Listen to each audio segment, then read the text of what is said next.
Thank you. All right, so here's our situation. We need 15 more minutes to count the ballots, or we can post them tonight. So it just. We're gonna post them next week. Post them next week. You laughed at me. So next week is that? Yeah, probably on Tuesday, not on Monday. All right. So I'll entertain a motion to go one of those two paths. Motion to postpone for 15 minutes for the final count of the vote. Second. All in favor? Point of information.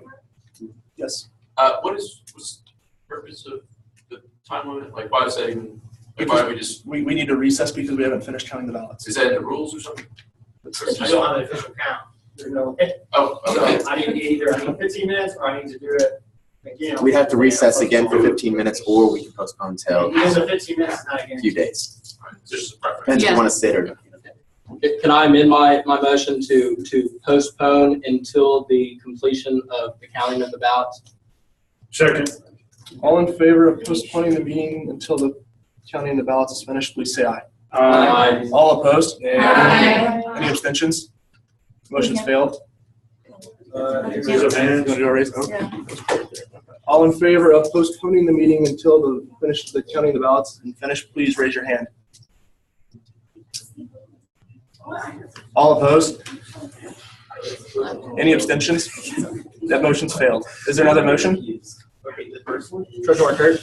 I would like to get the result. I think I'll motion. Yeah, I guess I'm motion. I don't know how to word it. That's the thing. I motion to proceed with this meeting and have Josh post the results on Blackboard no later than Tuesday at 5 o'clock. Second. All in favor of proceeding with this meeting and having Josh post the results to Blackboard no later than 5 p.m. on Tuesday, please say aye. Aye. All opposed? Any abstentions? Motion's passed. Thank you. Is there any other old business? Yes. Senator Fresh. I would like to make a motion to open discussion on the green fee resolution from 2 weeks ago. Second. All in favor of having a discussion on the green fee resolution from 2 weeks ago, please say aye. Aye. All opposed? Aye. Any abstentions? Senator Freshour?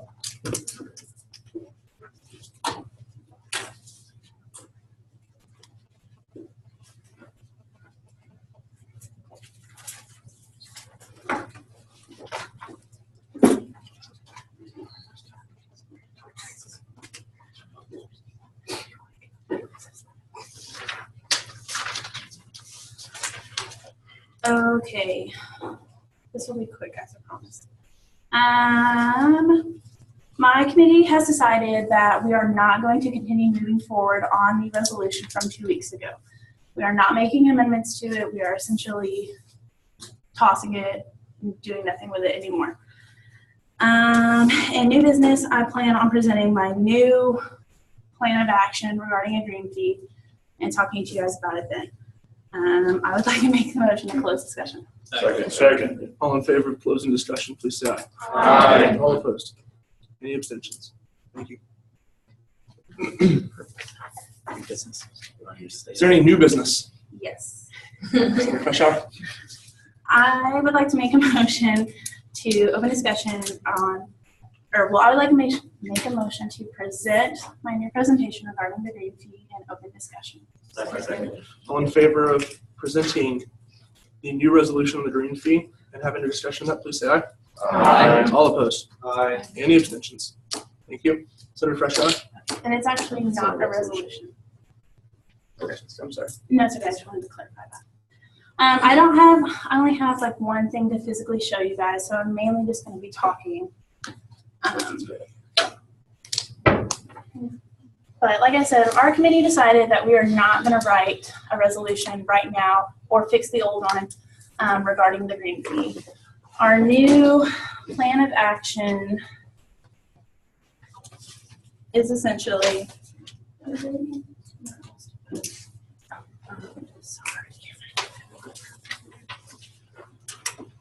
okay. As I've heard from a lot of you guys, and I personally believe this myself too, we need to get a better understanding of what the students want, because this is essentially, if a fee is created, we're going to be paying for it. So we need to figure out if students want to pay for this, because we already know that they are interested in recycling.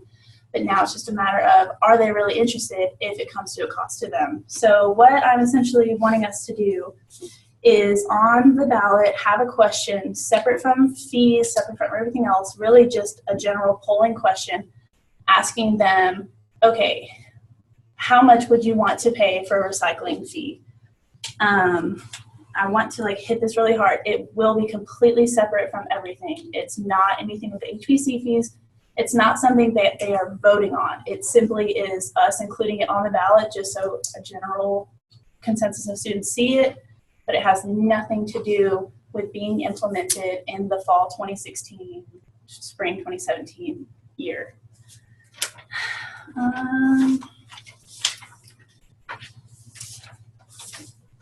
And so my stats on the old resolution were a little off. And pardon the fact that there's a bunch of notes on this, but we actually had just students, 547 students, fill out the recycling survey that was sent out to students. And this isn't a full-hearted results, but we've done the math from other papers that I don't have on me at this moment. But 74% are interested if you add the 17th day. But roughly what I want to ask is, I'll read this to you. Student Government Association is seeking input regarding how much students would be willing to pay for a green fee. This green fee would provide for a recycling and sustainability initiative. This data will be used in a possible future proposal to suggest a green fee. Please select how much you would be willing to pay for a green fee each semester. This fee will not be added to the fall 2016, spring 2017 academic school year. By selecting an amount, you are not going to be charged this fee until the student body at the University of Texas at Tyler has officially voted on it. So emphasizing that this is not anything anybody will be charged. We're just trying to get feedback. And then roughly this is what the answer choices would be, $0 to $5. And so once we get feedback on what the students want, whether they want to pay $5 or nothing or $2, from that point, my committee will write a resolution that accurately reflects what the students want. Senator Zierlin? Will the fee also be collected in the summers as well? So maybe taking out the year part might be a better idea. Yeah, I think that is just clarify that first semester you're enrolled, you would or per term you're enrolled, you would have a $5 fee as opposed to the $10 a year, because then it mixes things up for students who are always year-round students or students who are just part-time once a year or just traditional spring fall students. Okay, so just kind of change the wording to where it applies per semester type thing. Okay, I didn't think about that, so thank you. I believe the maximum you can charge in the summer is $2.50. Okay, I'd do it. and while these are great points, don't get me wrong, at minimum we're just trying to see if they want to put money for it. And so we can definitely address that as it Yeah, I possibly was just doing it as a clarification for the student body as to how much they would actually be contributing. Because yeah, you're right, $10. Yeah. So I guess if it was $250 a semester or for summer semesters, it would then total obviously $12.50 per year. But I can give you 15 because there's 2 summer semesters. There's also May nesters and winter minis. Oh, we had a nice round number. The other discussion. I like to commend her on her effort and work on revising all of that, because I could not have done that myself, so I commend her really well working on that. So At first I thought you said command, and I thought you were going to command me to do something. I could do that too.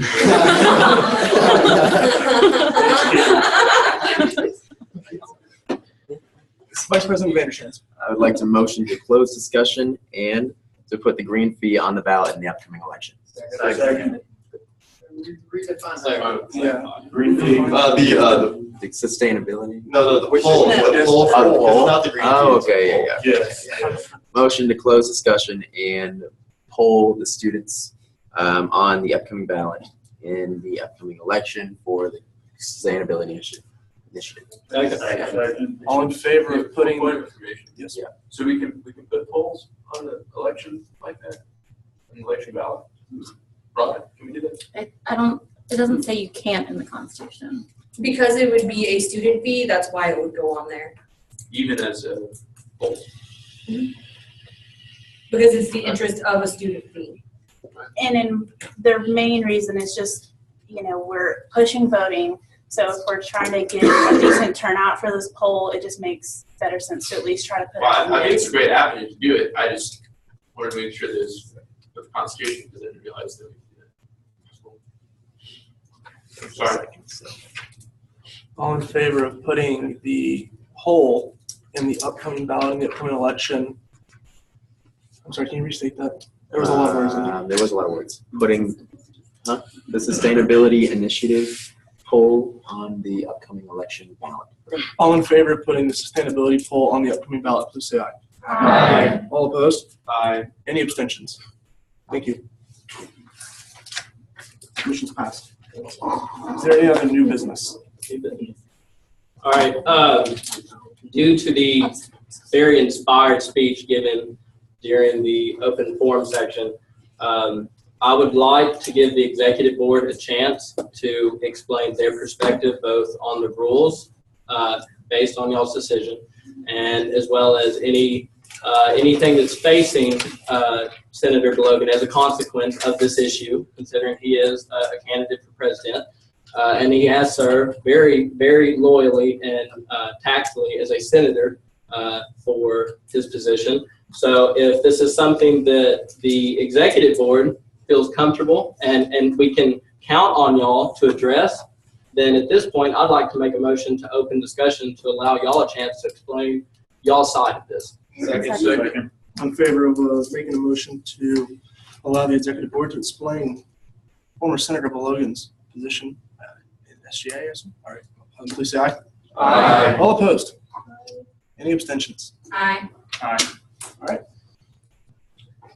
There's your marker. I'll start. So you said this was our decision. I think Senator Blogan either said this or implied that it was our decision. We had zero influence in the decision for the Judicial Affairs Committee. It was the Judicial Board Committee. That it was their decision. Those people were appointed by the Senate earlier this year, I guess Alex brought them before the Senate and the Senate approved them. So this was not our decision.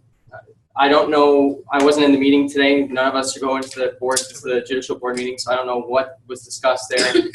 I know that Advisor Neves was in there, so I think he can speak to what was discussed today, I believe. And so I just wanted to stress that this is not our decision. And the only thing that we do as an executive board is set up an absence policy at the beginning of the semester. And so last year we had a problem. Those of you who were in SGA will remember this. We have to have a quorum to meet. And we couldn't meet for a couple of weeks last spring towards the end of the year because people start showing up late or they start quitting and just not telling us that they quit. And so we couldn't get business done. And so over the summer, we all met. Once we had our seats, we all met and we made our absence policy. Yes, it is very strict. But we wanted to make sure that we could meet so we could serve the students and have meetings and get business done like we did tonight. If we don't have quorum, then we can't meet. So that's the only thing that we had. That's the only impact or anything that we've done in this decision. We set the absence policy, and I believe Senator Blogan had signed it. I'm not sure, but I know that we gave the sheet for everybody to sign, saying that you've read and understand the Constitution, bylaws, absence policy, dress code, stuff like that. So that's what I want to say. Vice President Vandershans. And I just want to stress too that our meetings start at 5 p.m. In the real world and the way of doing things, people go to meetings 10 to 15 minutes before it starts. That's just how it works. There's no reason you should be 5 minutes to any meeting, especially a formal meeting such as this. So I just want to stress that. Let me say this. I'm aware that the absence policy is strict, and I was in this organization last year when we didn't meet the last 6 weeks of the year, like Treasurer Mark Erb said. When we made this absence policy, you're right, it's strict, but every single person sitting out there, every single person sitting right here follows that absence policy. Honestly, I think the judicial board's kicked out 3 or 4 people the entire year. Every single person in this body has been in this for almost a year, not everybody, but there's a majority of people that have been in this the entire year. you follow the rules the entire time. If you can't follow the rules, you don't get special treatment because you didn't follow the rules. Everyone in that would be a disgrace to every single person sitting in this room. I've never been late to a meeting. I don't think anybody up here has ever been late to a meeting. I said it 3 or 4 weeks ago, the idea that there's a hidden agenda being pushed, it's just ridiculous. You know, I'm frankly sick of hearing it, but that's fine. It's your opinion, that's fine. But you know what? We have to do things the correct way. You can't have a formal meeting and not do things the correct way. So that's what we've been doing. That's all I have to say. Secretary Srinivasan. I will state all of you guys can vouch for me. I have been talking about the absence policy. I've been talking about putting in your absences. We've talked about tardies. We've talked about absences constantly, not this semester, also last semester. And I know you're aware that you weren't here last semester. So you should know for a fact that we do start exactly at 5 p.m. Needless to say that, yes, we did start at 5:07 a couple of times. And we are all completely aware of that. But we were very consistent at starting at 5:07 for those couple of weeks for reasons which, we have. But at the same time, please note that we do start exactly at 5. Tardies, yes, if you are tardy, if you come in after roll call, you are considered tardy. That is an absence. And there's a reason why we're strict. This is an organization completely different from other organizations. We are here to, represent our constituents. So we have rules and regulations like that for a purpose. Let me say one more thing, just to clarify something. There's a reason that the tardies hold so much weight, because if we're here at 5, I bang the gavel at 5, and we call the meeting to order at 5, all right? And there's not 2/3 of the people that are in this body here, and there's no meeting. It doesn't matter if 95% of the people show up at 5:05, we're not meeting because we missed quorum. That's why a tardy holds so much weight. It is that important. Senator Hernandez. All right. It's my understanding that he missed the meeting because he didn't receive the email or whatnot, which I can understand. Our email system does suck. We know that. But sending an email on Tuesday and be expected to show up on Thursday, I think that it's too soon to have the meeting wiped in there. I think it should be at least a week in advance. So would y'all be willing to allow him to go back to the judicial board? What's in the absence policies? Point of information, I do believe that this is, as y'all have stated, that this is an issue that came down through the Senate Judicial Board. So this really, when it all boils down, and the opening of discussion, this was completely a neutral question, no need for an intense emotional reaction. So what I'm understanding is that this was a issue that came from the judicial board and not anything that y'all had any variable impact on. Is that correct? I wouldn't say it was an issue, but yes, it was the issue. Okay, so I mean, in this sense, like the only real discussion that y'all can even help without any dissenting or any sort of partial input is just to answer the question of how does this affect Senator Blogan, and where does this go for him as a presidential candidate? Because this decision wasn't y'all, so there's nothing for y'all to account for on that one. Well, that wasn't your only question. Your only question was how do we defend the fact that his whole speech was about how he was 5 minutes late and how the body should stand up. Okay, so I'd address that. It doesn't affect his parliamentary board. Do you want to answer it? Yeah, I'd like to. And no, it doesn't affect his presidential candidacy at all, because in the rules and the bylaws, it says to run for any executive office, you have to be in SGA 6 weeks before filing for candidacy, and he followed those rules. And to answer Senator Hernandez's question, you had mentioned 1 week, 2 days wasn't enough, and I can see your point of view with that, and I would suggest emailing them and making that clear to them that that's not enough for you. You have class going on, you have work going on, and they kind of have to reschedule with you. That's the case. And so, but if 2 days notice is too late, I can suggest them trying to do a 1 week notice. Okay. So do y'all have the power to allow him to at least see the judicial board again? Because I mean, it's like 72 hours or 48 hours. I don't even check my email every 24 hours. So it's understandable that it's an unforeseeable accident. Understandable? And I think being an organization like this, you should check your emails at least once a day. But Wait, repeat the first part of the question. He wants to know. the fee. But no, the only process that can be done now is the appealing process, which he has 10 days up to do. But there's no power we have Okay, to so set. he does have an appeal. Yeah. Okay, that's fine. Senator Seeley? I'm pretty sure Treasurer Marker said that our advisor was in the judicial board meeting, and I guess I don't know if I'm the only one who wants to know kind of how that decision was made in the judicial review meeting. Could you shed some light on? Are you allowed to speak on that? The judicial board, they look at they have access to the senators and the exec board who miss meetings, committee meetings, mandatory events, and there's a certain setup to where when they hit 2 absences, it highlights them, and the judicial board knows that they need to summon the senators for that meeting. And then based on that, they take the information that they get that is provided by either the excuse forms that are turned in advance, or what is provided at the meetings itself, and they make an informed decision based on that. Based on what's happened this school year, they're trying to be as consistent as they have been all year long. In some cases, they have overturned absences, granted additional absence, or dismissed. Those are the 3 routes that they have taken. In today's case, they actually did review all the information that they had in hand, and they also took into account the first meeting. This wasn't the first time that this has occurred. And so they took all the information and made a decision based on that.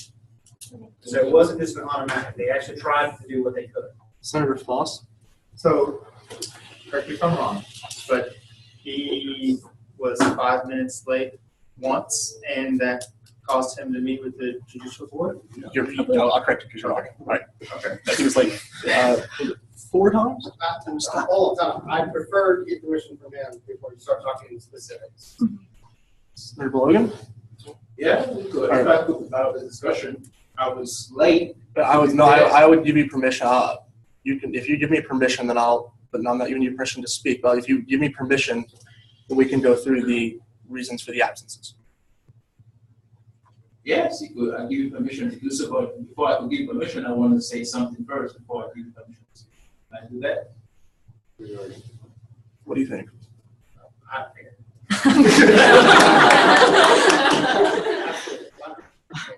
Go ahead. I will give you permission, but I want to say that I was absent. I was late. I wasn't absent. I was late for 5 minutes. We all know what traffic issues could be. And I was late twice. 5 minutes and 7 minutes. And this house, I've come to the meeting here, that this house has delayed the meeting that was supposed to have for 15 to 20 minutes. And I'm not taking that as justification for me being late, because things happen, that's why I was late. But that's what happened twice. And that's the two times that I've been late. And I give you permission to speak about the specific of what happened. I would like to add that Senator, or formerly known as Senator Olu, I guess I'll just call him because he's a student. Olu was on my SGAC committee, and he did not show up to one of those meetings. So him saying that he was just late or late to meetings twice is false. He did not show up to one of my committee meetings, which are mandatory for senators to do. And he didn't just show up. I can remember at least one time. Let's see, because he met with the judicial board before, so we would have at least one from the committee meeting, one before, one tardy there, and then he met with him again, which means he had 2 additional tardies. He was tardy. We had a conversation afterwards 2 weeks ago, and he was tardy that week, and then the week before that. Vice President Janusz. Is there a reason to continue speaking about this versus the judicial board? It was their decision. I think we are moving forward with that. There is an appeal process if needed. I don't believe there's a reason that we should be discussing the absence policy. You guys have all read it. You guys have signed your documents. And that's all I'm saying. Motion to close discussion. Wait. The judicial board has been consistent. They send their notice out 48 hours in advance, which is in line to what SGA can actually summon a meeting before as long as there's 48-hour notice. Also, UT Tyler, we do believe, for severe reasons for conduct, you have to go through a conduct process. I do think they can summon you within 48 hours. If it's severe enough, it could be the next day, depending on the severity. The other thing, the appeal process, there's 2 routes to handle it. The appeal process, which expires in 10 business days, or after that has expired, the Senate could reappoint. Those are the two routes. Senator Cost. So tardies are counted as an absence, and the weekly meetings are mandatory? Yes. Okay, I just want to get clarification. Senator DeMarion. I just wanted some motions and discussion because we basically talked about everything. Second. Motion and discussion. Or, all in favor of ending discussion, please say aye. Aye. All opposed? Any abstentions? Motion passed. Is there any other new business? Treasurer Marker? I'd like to motion to discuss the student service fee. All in favor of discussing the student service fee, please say aye. Aye. All opposed? Aye. Any abstentions? Treasurer Marker?